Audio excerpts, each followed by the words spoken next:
Ich freue mich erstmal nach Hause zu gehen, meine Familie zu sehen,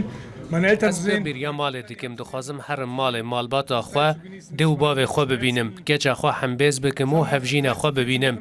دوی دما داوی ده نزی 13-14 هفتیانه از به تمامی دابش ببوم دور کتبوم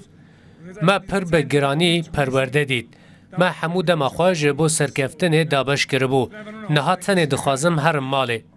گاوا کو از دهاتم نوا سالون از شاش مام تنه ده کوریدور ده 300-400 کس هبون ده قیراندن عگید من 3 سال بون کو ل آلمانیای بوکس نکربو دیمنه که وسا بوکو نزیکی 12-13 هزار کس لور بون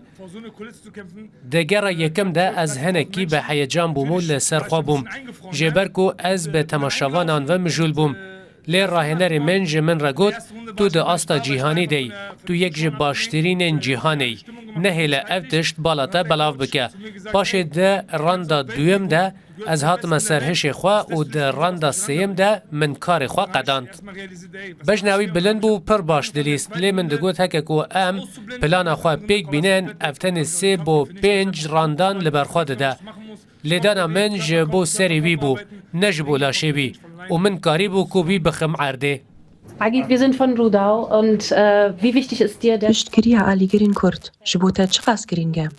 ما آلا کردستانی لهر داره دید پشگیریا کردان جبو من پر و پر گرنگه اف کوکا منن از به اصل خو کردم اف پشگیریا کج کردستانش بو من ته نای پیش بینی کرن جنوا 13 هزار کسان به باوریا من 8 هزار کس کرد بون از پر دل خوشم کو دکارم نونراتیا کردستان بکم پیامت جبو هون اجتماعی روجاوای کردستانی خلک شیخ مقصود و اشرفیه چیه من ده هندور سالون ده جگوت کو روجاوای آزاد به دوی ام چاوی خواه نگرن دوی ام لوی داره بنیرن مروین بی گناه تین کشتن و جمالن خواه تین درخستن اف مجاره که مروایی او دوی ام همو به هف ربن